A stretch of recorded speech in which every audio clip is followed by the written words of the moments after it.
இந்தியாவில் இந்தியர்கள் மாட்டிறைச்சி சாப்பிடலாமா?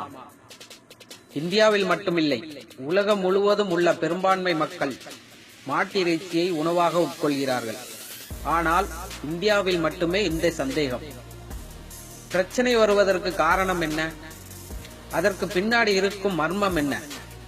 காரணம், மாடு என்பது புனிதமாக ஒரு மதத்தினர் வணங்குவதாலா? அதுதான் காரணம் என்றால் அந்த புனிதத்தை எல்லோரும் கடைபிடித்துதானே ஆக வேண்டும். ஆனால் இங்கு நிலைமையே வேறு. எங்கு புனிதம் என்று சொல்லப்படுகிறதோ அங்குதான் மாட்டிறைச்சி அதிக அளவில் உணவாக உட்கொள்ளப்படுகிறது. மாட்டு இறைச்சி ஏற்றுமதி செய்து லாபம் ஈட்டி பணம் சம்பாதிக்க மக்களை எப்படியெல்லாம் ஏமாற்றுகிறார்கள் என்று பார்ப்போம். மாடுகளை புனிதம் என்று கடவுள் பெயரை சொல்லி ஏமாற்றி வருகிறார்கள்.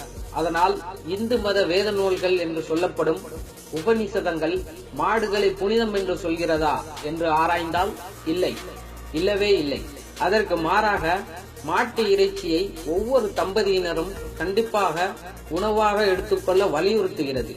சமஸ்கிருத வேத நூலான உபநிஷதத்தில் 6ஆம் அத்தியாயத்தில் பிராமணியம் 4இல் 17, 18, 19 மந்திரங்களில் என்ன சொல்லப்படுகிறது என்று பார்த்தால், இந்த 17, 18, 19 மந்திரத்தில் கல்யாணமான தம்பதியினர்கள் நல்ல ஆரோக்கியமான பெண் குழந்தை அல்லது ஆண் குழந்தை பிறக்க வேண்டும் என்றால் மாட்டு இறைச்சியை கண்டிப்பாக உண்ண வேண்டும் என்று வலியுறுத்துகிறது. அது மட்டுமல்ல, மற்ற வேத நூல்கள் மாட்டை குறித்து என்ன சொல்கிறது என்றால், மாட்டை உயிரோடு தீயிலிட்டு எரித்து சித்திரவதை செய்து யாகம் என்ற பெயரில் கொடூரமாக கொள்வதற்கு அனுமதி அளிக்கிறது. கோமாதான பிராமணியம் என்று சொல்லக்கூடிய நூலில் 21 யாகங்கள் குறிப்பிடப்பட்டுள்ளன. அதில் முதலாவதாக அக்னிய தேயா என்கின்ற யாகத்திற்கு கட்டாயமாக பசுவை பலிவிட வேண்டும் என்கிறது. அடுத்தது அஸ்வமேயா, ராஜசூயா, வாஜ்பேயா போன்ற யாகங்கள் மிக பெரிய யாகங்களாக குறிப்பிடப்பட்டுள்ளன. இந்த யாகங்களில் அனைத்து விலங்குகளையும் தீயிலிட்டு எரித்துக் கொள்ள அனுமதி உண்டு, பசுமாடு உள்பட எருமை மாடு வரை. இப்படி வேதங்களில் இருந்து நாம் பசுமாடு புனிதமா இல்லையா என்பதை மேற்கோள் காட்ட முடியும். வேதங்களின் அடிப்படையில் பார்த்தால் பசு புனிதம் இல்லை என்பதை நாம் உணர முடியும். அப்புறம் எப்படி பசு புனிதமானது? சற்று சிந்தித்தால், பிஜேபி ஆட்சிக்கு வந்த பின் பிராமணர்களுக்கு கொண்டாட்டம். அரசியலுக்காகவும் பணத்திற்காகவும் பசு புனிதம் என்று கடவுள் பெயரை சொல்லி ஏமாற்றுகிறார்கள். இந்து முஸ்லிம் கிறிஸ்துவர்கள் மத்தியில் பிரிவினையை ஏற்படுத்தி கலவரத்தை உண்டு பண்ணி பார்ப்பனர் நடத்தும் மாட்டிறைச்சி ஏற்றுமதி நிறுவனம் செல்வ செழிப்பாக தங்கு தடையின்றி ஏற்றுமதி செய்து பணம் ஈட்ட பசு புனிதமானது. இதற்கு RSS மற்றும் பிஜேபி உடந்தையாக உள்ளது. சற்று சிந்தியுங்கள். உங்கள் உணவு உங்கள் உரிமை. இந்தியாவில் மிகப்பெரிய மாட்டு இறைச்சி ஏற்றுமதி நிறுவனங்களை குறித்து பார்ப்போம்.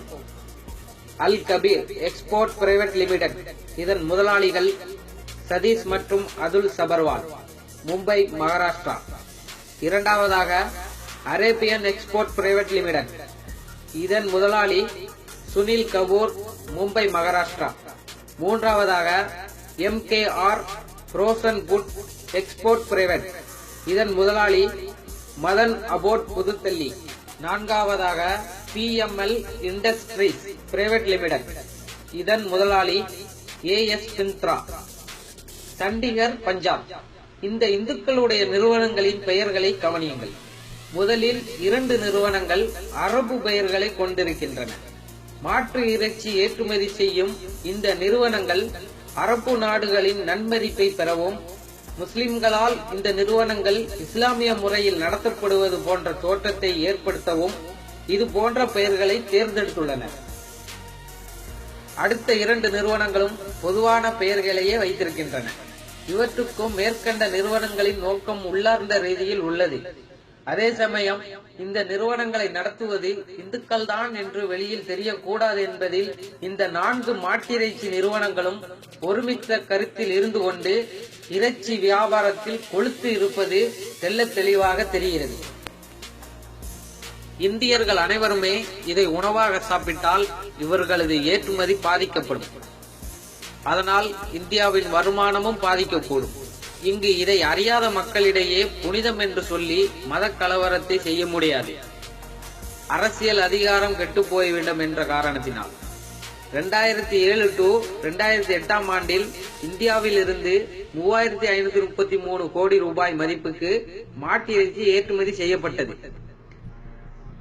அதே 2015 to 2016 ஆண்டில் 26,682 கோடி ரூபாயாக மாட்டு இறைச்சி ஏற்றுமதி அதிகரித்துள்ளது. இந்தியாவின் மொத்த ஏற்றுமதி மதிப்பில் 30% மாட்டு இறைச்சி மூலமாக செய்யப்படுகிறது. இதில் அதிகபட்சமாக 28% அளவிலான மாட்டு இறைச்சி உத்தரப்பிரதேச மாநிலத்திலிருந்து ஏற்றுமதி செய்யப்படுகிறது. இந்தியாவின் மாட்டு இறைச்சிகளுக்கு சர்வதேச சந்தையில் அதிக மதிப்பு உள்ளது. இதில் குறிப்பிடும் வகையில் சர்வதேச அளவில் மாட்டிறைச்சி ஏற்றுமதியில் முன்னிலையில் இருந்த பிரேசில் உள்ளிட்ட நாடுகளை இந்தியா பின்னுக்கு தள்ளியுள்ளது.